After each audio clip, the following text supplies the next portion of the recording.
Today I am sharing some very exciting news with you. It's a real pinch me moment. Over the last few months, I've been working on a very personal project and I'm going to share more with you soon. But before we do, I just wanted to take a look back at how it all started.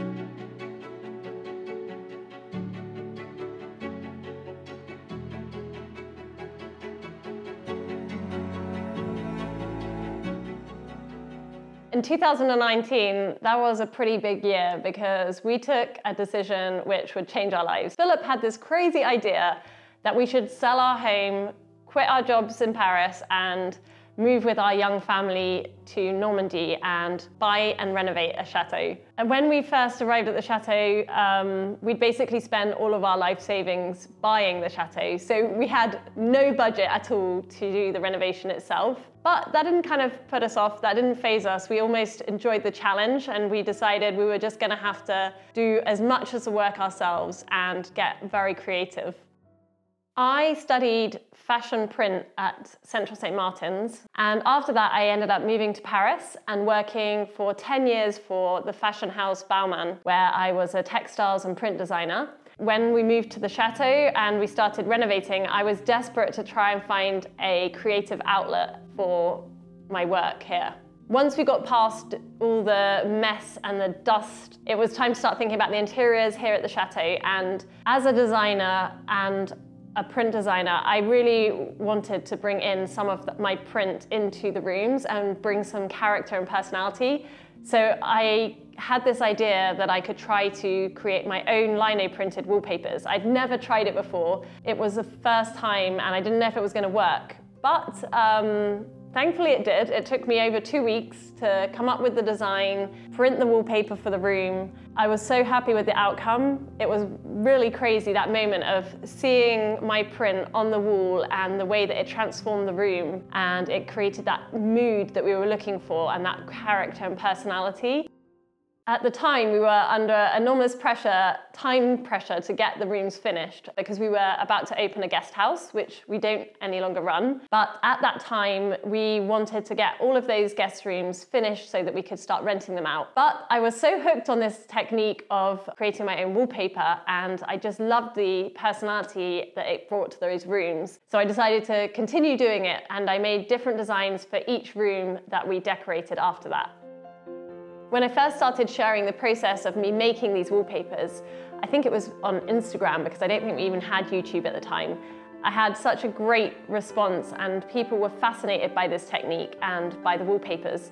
I did have quite a few people asking whether it would be possible to buy it, and I ended up being convinced to have a go, and I produced 2 wallpapers for somebody, and I ended up realizing it was not sustainable because I spent over 2 weeks hand printing all the paper, and there was so much fear and anxiety because the process of hand printing is so labor intensive and you have to be so careful with matching up and that you don't make a mistake when you print or you don't put enough ink on the stamp.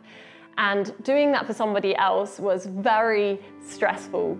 Then I started thinking about how I could produce it otherwise, and I started looking into how I could produce it on a larger scale. And at the time, I didn't think it was possible because I really wanted to make sure that I kept this handmade, hand-printed feel that you get, which is really unique to the technique. I think the main difference between something that has been hand-printed and, say, digitally printed is the painterly quality that you can achieve, and that is that you have this really gorgeous texture that sits, this thick layer of paint that sits on top of the surface of the wallpaper, and it creates this beautiful sort of softened edge to the design, and you get this very textured feel. Some people could think that it's an imperfection, but I think that those are the qualities that make it feel even more beautiful. So I gave up the idea of producing my wallpapers on a larger scale and the possibility of selling it. But then every time I was sharing a new wallpaper that I designed, I kept getting requests from people to be able to buy it. But then I discovered this incredible company that is in the north of England in Lancashire, where they are producing wallpapers with traditional machines from the 19th century. And it's incredible that these 100-year-old machines are still being used. The machine has a cylinder which is engraved with my design, much in the same way that I engrave my lino. So you get a really beautiful painterly quality, almost as if it was hand printed. This was the answer, and I reached out to the company and I was so excited when they got back and they said they were up for us working together. So in the last 3 months, I've been working very closely with this print factory to make my first line of wallpapers a reality. This week, I should also receive some test prints of the colors. So they do a very quick print off with a small machine just for me to validate the colors, but it should give me a good idea of what the wallpapers are actually going to look like when they're printed. If all goes well, I should receive it this week and I should be able to share that with you at the end of this video. Last week, I asked you to help us choosing a color for this piece of furniture. Now, unfortunately, your answers have been disappointingly diverse. So you know for the future, if you want to write a comment, please speak to everybody else first, then post a comment. Otherwise, it is completely confusing for us. I still don't know what to do. No hard feelings, but it had to be said. On the bright side, however, I found this piece of marble somewhere downstairs. We used it for serving cheese or something. And I thought that could be a good addition because I always only tried the black one and the white one. And why would we see the world in black and white if we can add another color? And then I brought it up here, put it here, and I must say, I love it. Anna? Hey. Hey, I found something. I found a piece of marble downstairs. And I think it works really well here as an alternative to black and white. Yes? Yes. All right, I'm intrigued. Well, look, it's here. Okay, wow. Oh my goodness. That's so funny. That was like, do you know what that was? A cheese platter or something. Well, Charlie, who used to work with us, she found that, I think, lying by some rubbish or something. It had been dumped somewhere in Honfleur, and she loved it so much. But then obviously she had to go back to Canada. So when she left, she was like, would you like this piece of marble? And it is just a piece of marble, but I used to use it to put like candles on and stuff. Yeah, well, we can't, I don't think we can find exactly the same. That would be a coincidence, but we can find something in the spirit. I think it looks really nice. I love it. Yeah, it's a little bit more interesting than the Carrara, like plain kind of... Carrara. It's a little bit more interesting than the Carrara marble. Yes. And I like the fact that it's got this kind of yellowy tint in it, which picks up the yellow in the, well, it's not yellow, but it's yellow undertones in this color. Which also picks up the yellow in your vest, the orange of your vest. Yes. Am I matching? You're absolutely matching, yeah. Now we can, I have the two, I got the two taints. Yes. It's a taint. The tint. I'm like, I can't think sometimes. Dance in French. Yeah, sometimes when we mix English and French, I get so totally confused and I forget what the English words are for things, which is weird. I don't know if anybody out there who speaks multiple languages ever has that, but when you start learning a new language, sometimes it's said that you start losing some of your own native language, and I definitely have that sometimes. Let's just say we are beizen de Holz, okay? Wir beizen de Holz. Yeah, I don't know what that means, but yeah. Ah, I lost my shoe. Okay, let's put it here. Huh? Oh! Ah, you always forget that these are not... They're not actually attached. Not attached. So we've got chêne rustique, which is rustic oak. On the floor. And walnut, medium walnut. Good. By the way, I read the instructions. Have you mixed it? There's nothing to mix. No, but shake, isn't it? I've shaken it. Oh, that's dark. Well, you can't tell right now. It's very concentrated, I think. So am I. Philip, you're staining the floor. Philip! Yeah, I'm just Philip! taking it off. Oh my goodness, I knew I should be doing this. Why? Philip, you don't need to do more than that. That's enough. Oh, yeah. Like, you're about to paint the whole thing. It's meant to just be a test. Yeah, but a test is like, you know, a little tiny section. Philip, that's enough.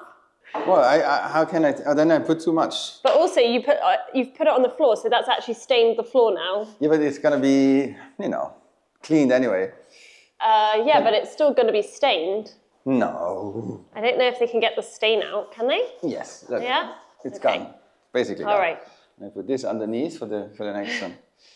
I already like it. I like it a lot, and I like the fact that we can still see the grain coming through. That was chêne rustique. Next one, I'm going to use the jar. It's a trick that we painters use. Ooh, that's looks the same. So this time I use less. Now look at this. Ooh. It's very dark. Oh, it's like noyer. Walnut. Well, you're going to get your black if you use that one. No, because it doesn't really cover. Interesting. It's interesting. It's interesting. Did I not shake it? Did you shake it, Anna? I didn't shake it. Did you shake it? Shake it, shake it. No. A little bit more Very covering. black. And what if you give it a rub with the cloth? Is that? Yeah. A rub? Just like kind of rub it in. It goes off. Yeah. What about if you try a bit on top of the oak colour, the rustic oak colour, combined? Is that nice? Ooh, that's tricky. No. No? Is it too much? Okay, well... I like it also. It's also nice. But it's not really covering, isn't it?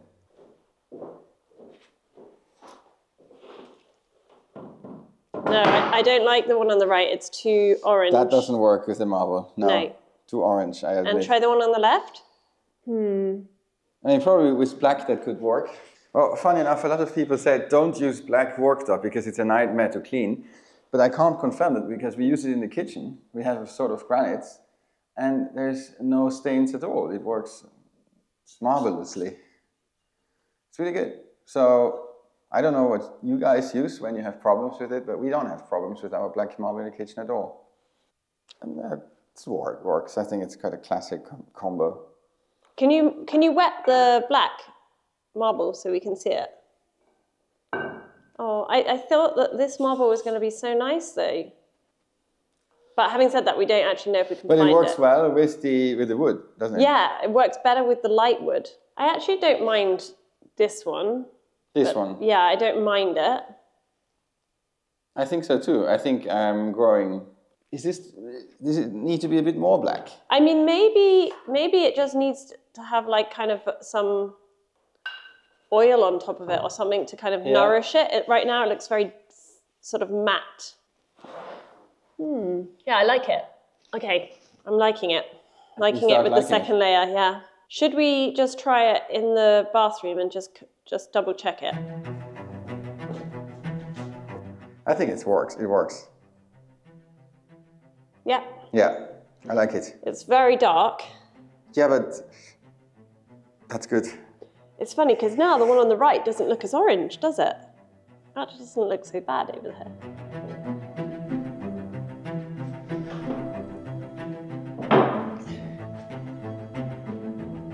I like it. Let's do it. There's no way back though. If you do it, it's done. It will be a lot of work to sand it down. Yeah. Too much work. And I don't think Benoit will make us another one if we fail. No. It's just going to kill us. I mean, he likes us, I think, but not that much. I got changed. I'm wearing black now, like a Sicilian widow. Or like Anna when she still worked in fashion. And I'm black because I'm going to paint it black. And somehow I am mourning, because I'm mourning the original color of this wood. Because as soon as this is applied, we will never see this color again. And Benoit will be really disappointed. And probably a lot of you will now shout, don't do it, don't do it. But it's too late. Anna said I should do it. It's the last chance. Should I do it or should I not do it?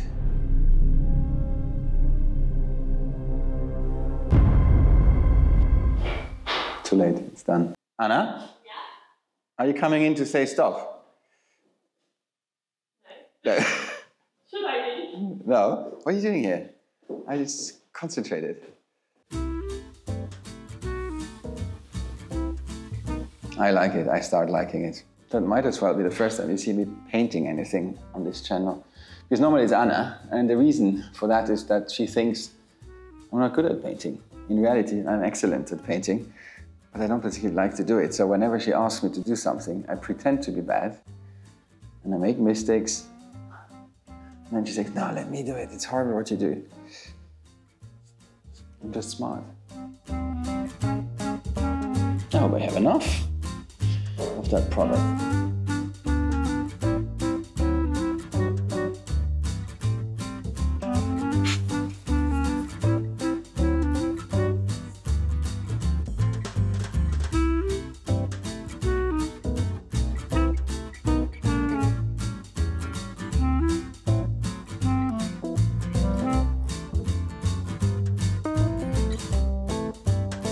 Just a quick break to say thank you to Chateau Sweden for sponsoring this week's ad. Over the last year, my UFO 3 has quickly become an essential part of my simple skincare routine, probably because it is so easy to use. A treatment only takes 2 minutes and it's been clinically proven to boost your skin moisture by 126%, which means your skin stays more hydrated and it helps to reduce the appearance of wrinkles. There are so many treatments to choose from, so whether your skin needs hydrating, purifying, nourishing or smoothing, then Chateau has you covered. On days where coffee is not enough to wake me up, I've been using their caffeine-infused Shimmer Freak Mask to refresh my tired eyes.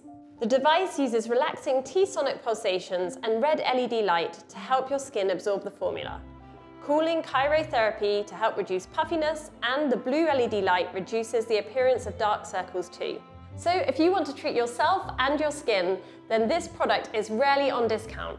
But there is 30% discount right now if you use the link in the description of this video, plus an extra 10% off for the first 50 people who use the promo code below here. I'm always inspired by nature and historical designs in my work, and when I started designing this wallpaper, I fell in love with the enchanting passion flower. It's become the heart of my flowing, calming repeat pattern. And as I worked on it, I realized that this design was becoming a reflection of my own journey. It's a blend of my roots and my new home. It's a nod, of course, to my British background with the influences from 18th century English textiles, but it also embraces my adopted French homeland through a classical French color palette that I've come to love using here at the Chateau.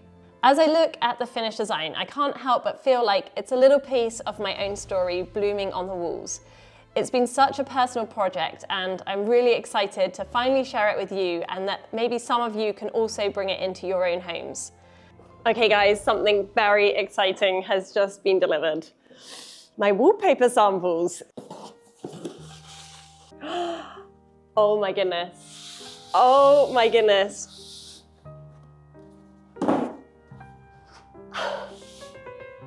I love it. Oh wow. Oh my gosh, this looks amazing. Wow. Okay, so here we go. I'm going to show you. This is the colorway that I have chosen for the dressing room. Ta-da! Look how beautiful it looks. Can you see that? I mean, it doesn't look real. It's my design, professionally printed. It's crazy. You can see here is my version and here is the new printed version, and you can see obviously this is just a color trial, so the final ones are going to be printed on the real machines and have way more texture in them. So this is the second colorway I've gone for. How beautiful is that? It's like this very kind of inky blue color. Now I'm thinking, where can I put this, because I love it so much. Oh my gosh, look at this. And look, I love the fact that in the background, I've kept all the detail of the carving. When I carve, I leave a bit of this background texture because then it really feels like it's been hand printed. And you can see, look, isn't that cool? So it has all this texture, and this is the last one. Can you see that? It's more subtle. This one is this beautiful kind of buttery golden yellow color. Look how beautiful that is. I think I know, I'm gonna put this up somewhere. I think I have an idea where I want to put it, and I think it's gonna look really good. I was so nervous whether I was gonna like them, and I love them. What do you think?